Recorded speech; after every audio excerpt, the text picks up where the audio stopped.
21st century. And it's about time. Now, I told you last week that last week was the first time I preached before you this year. I was away for the first week. I was not preaching the first 3 weeks. And I told you that as I've been searching for the Lord for what's happening for this year of 2011, I felt that the Lord had impressed upon me these 3 things. Do you remember what I said last week? That we are called to be a people of the Word. We still always need to be centered on the Word. We're called to be a people of prayer. Because without prayer, we really are nothing. And then we're called to be a people of service. And this is in keeping with what the Lord has been placing in our hearts the last 2 years about seeking to move into the community, which we are moving into this coming month. Last week, I spoke to you about how we are called to be a people of the Word. And you will remember that I was encouraging you that we need to read the Word, we need to study, not just to read, but to study the Word. The Bible reminds us again and again, meditate on the Word day and night. To meditate on it day and night. And last week, I especially wanted to encourage you to memorize the Word as much as you can, to keep scriptures in your heart, in your mind, to make that effort. Because scripture memorization helps you to have the scripture residing in you. And that's how you meditate day and night. You cannot meditate on it day and night if all you know about the scripture is what is written in the book, and you only access it perhaps once an evening before you go to sleep. You cannot be meditating on it day and night.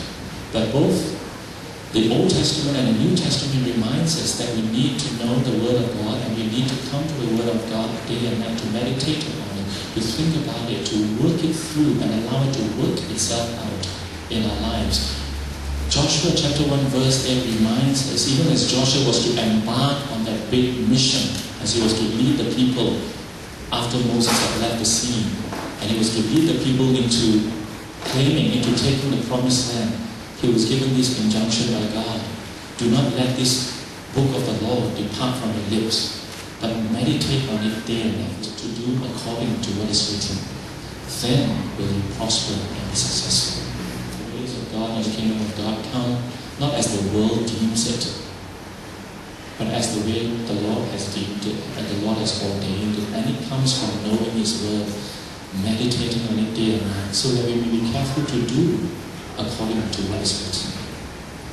So that was about last week. You may remember last week I urged you to memorize the Word, because it's the question of what do we keep company with from Psalm 1. What is the company that we seek more than anything else? The company of the Word. It's about growing in our faith, and life is about growth. Life is about growth. How many of us believe that we have already fully grown in our ways with God, in our walk with God, and that therefore we are there already? No. The moment growth stops, death has begun. And so life is about growth, and the book of Romans chapter 10 reminds us, faith comes from hearing, and hearing through the Word of Christ, the Word of God. We need to know that. And then I also said that Romans chapter 12, verses 1 and 2, Paul reminds us no longer to be conformed to the patterns of the world, no longer in our minds, in our hearts, in our impulses, in our appetites, in everything, in our desires, not to be conformed to the ways of the world, the patterns of the world, but to be transformed by the renewing of our mind. How are we going to be transformed by the renewing of our mind if it is not the Word of God that is always constantly being fed into our lives? We don't go through many days without food, physical food.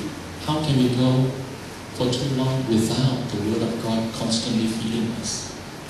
And I reminded you also that even when the Bible says that in this life we're always waging a spiritual warfare, in Ephesians chapter 6, verse 17 reminds us that we are to take on the helmet of salvation and the sword of the Spirit. And what is the sword of the Spirit? Or what does the Spirit use as a sword?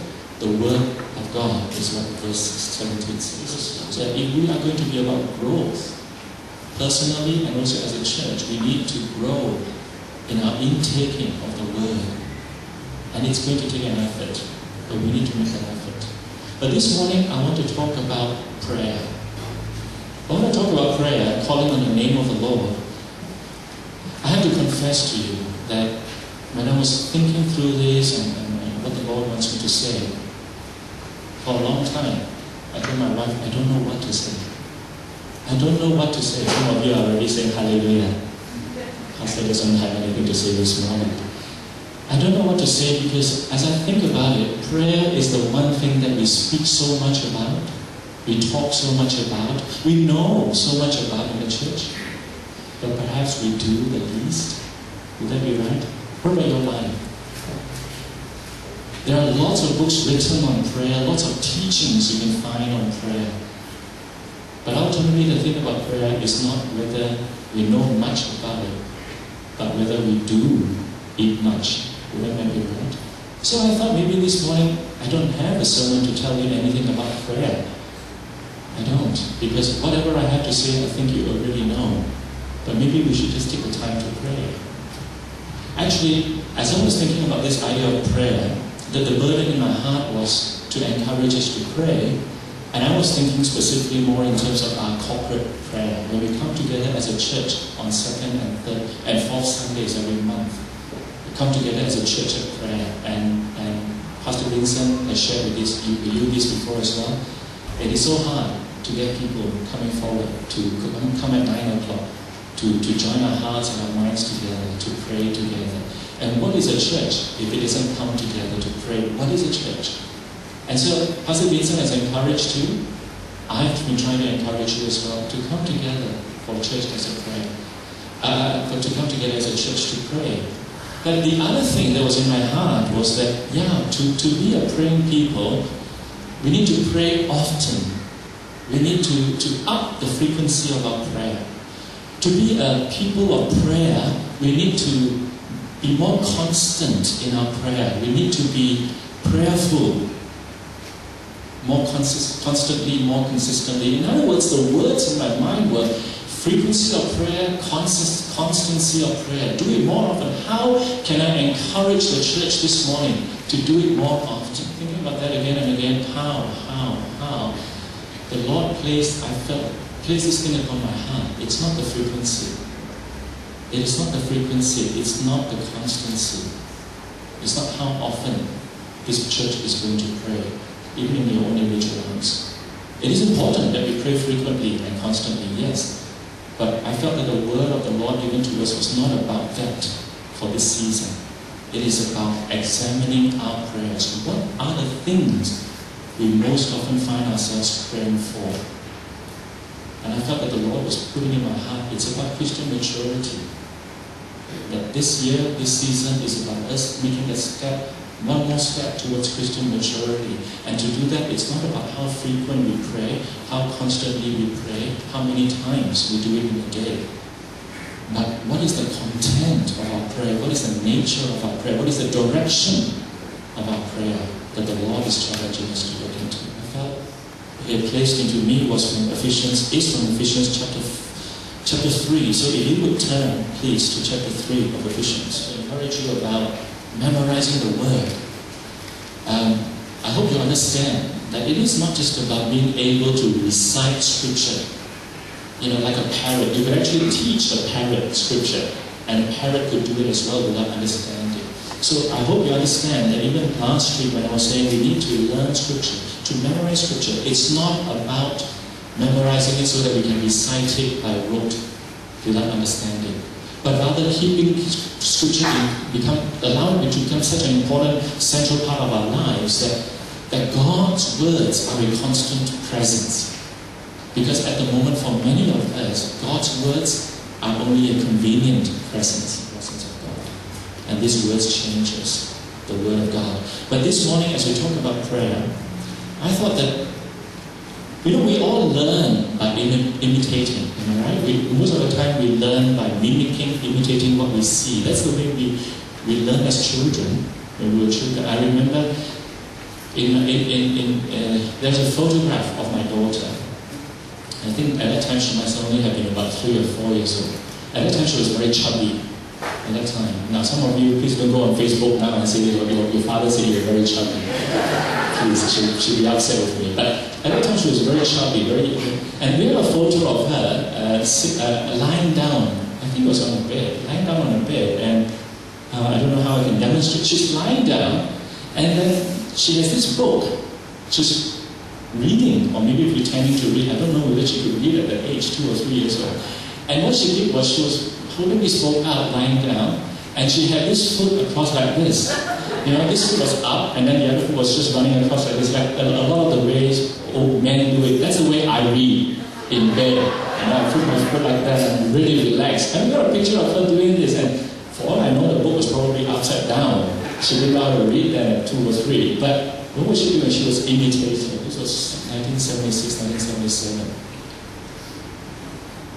Elvis Presley was the king. How many of you are Elvis Presley fans? Anyone here?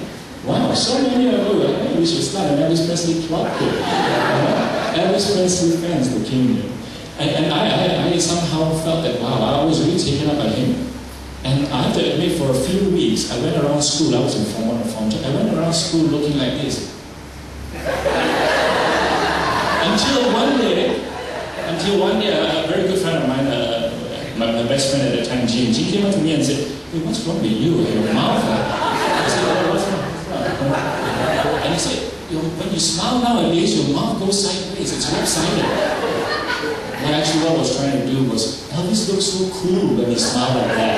Do you know what I'm talking about? Elvis had this smile where his mouth sort of went sideways and went, sort of lopsided. And I was trying to imitate him because I thought that was the way to look cool. So choose our models. We need to be very careful who we imitate, who we mimic. And we can do no better than to go to the models we find in Scripture. Go and study the prayers that we find in the Old Testament. Study Moses and the sort of prayers he prayed. Study David. Study the Psalms. The Psalms are a whole book of prayers and hymns. And you see how the people of God would pray. Study the life of the prophets and see how they pray. Study Jesus and what he taught about prayer. And how he himself prayed. Study Paul. And this morning I just wanted to take Paul as a model, because in this particular prayer we find in Ephesians, I think it goes to the very heart of what prayer ought to be about, first and foremost. So let's look into Ephesians chapter 3, verses 14 to 21. 14 to 21.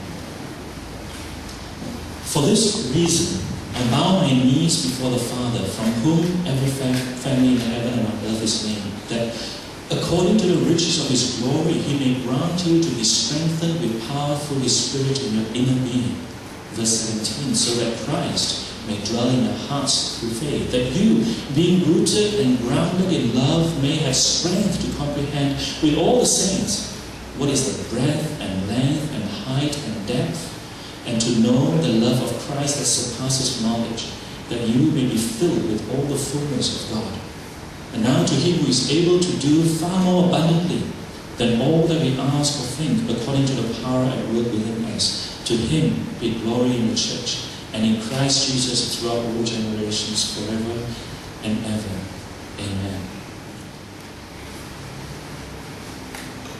You will speak into our hearts, Lord, that we may hear not just words, but your voice. We may hear your voice, Lord. We pray that the words of my mouth, Father, the meditations of our hearts shall be pleasing in your sight. That you may be glorified, Father, in the time we spend together as a church this morning. We praise, come to you in Jesus' name.